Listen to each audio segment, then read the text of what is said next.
حضرت ابوبکر صدیق رضی اللہ تعالیٰ عنہ ارشاد فرماتے ہیں میں حضور کے ساتھ تھا، ایک میدان سے ہم گزر رہے تھے تو ساتھ ہی ایک باغ تھا، وہاں بڑا رش تھا، لوگ بڑے اکٹھے تھے، بہت سارے لوگ جمع تھے۔ نبی پاک صلی اللہ علیہ وسلم نے فرمایا ابو بکر پتہ کرو کیا ہوا۔ جناب صدیق اکبر رضی اللہ تعالیٰ عنہ تشریف لائے اور واپس جا کے عرض کرنے لگے یا رسول اللہ صلی اللہ تعالیٰ علیہ وسلم ایک اونٹ پاگل ہو گیا، لوگوں کو کاٹ رہا ہے،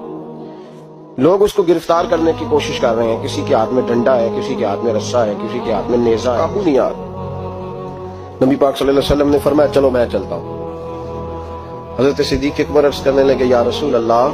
صلی اللہ علیہ وسلم وہ پاگل ہو گیا، وہ کاٹتا پھر رہا ہے، آپ مہربانی کریں، وہ تکلیف دے گا۔ فرمایا ابو بکر مجھے جانے دو۔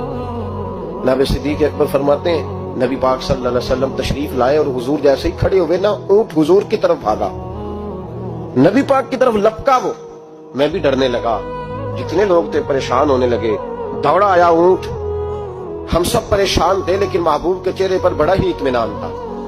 فرماتے اونٹ دوڑا آیا اور سیدھا آ کے اس نے حضور کے قدموں پہ سجدہ کیا، اور جناب صدیق اکبر فرماتے ہیں اس نے حضور کے کان میں کچھ کہا تو نبی پاک کی آنکھوں میں آنسو آ گئے۔ کس کے دکھ پر؟ او بھائی غور تو کرو، اس بات کو سمجھو تو صحیح،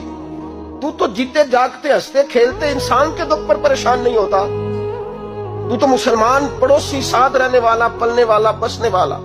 اس کی جوانی لڑک پن بڑھاپا تو نے آنکھوں میں دیکھا، تجھے اس کے دکھ پر پریشانی نہیں ہوتی۔ اور ایک اونٹ کان میں بولا،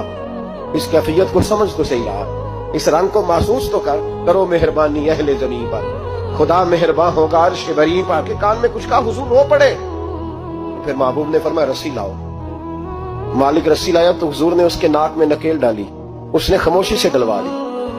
حضور نے اس کے ہاتھ میں دیا اور فرمایا تو کہتا ہے پاگل ہو گیا، وہ شکایت کر رہا ہے کہ حضور گرمی میں تپ جاتا ہوں پر پانی کا گھونٹ نہیں دیتا، یا رسول اللہ صلی اللہ علیہ وسلم یہ میری طاقت سے زیادہ مجھ پر بوجھ رکھتا ہے، محبوبہ میں تیرے سوا کس کو دکھ بتاؤں، کام زیادہ لیتا ہے، چارہ کم ڈالتا ہے۔ او بھائی میرے محبوب پاک سید عالم صلی اللہ علیہ وسلم نے ہمیں جو مزاج عطا فرمایا وہ تو اس طرح کا ہے کہ جانور کو بھی دکھ ہو تو محبوب پاک کو تکلیف ہوتی ہے۔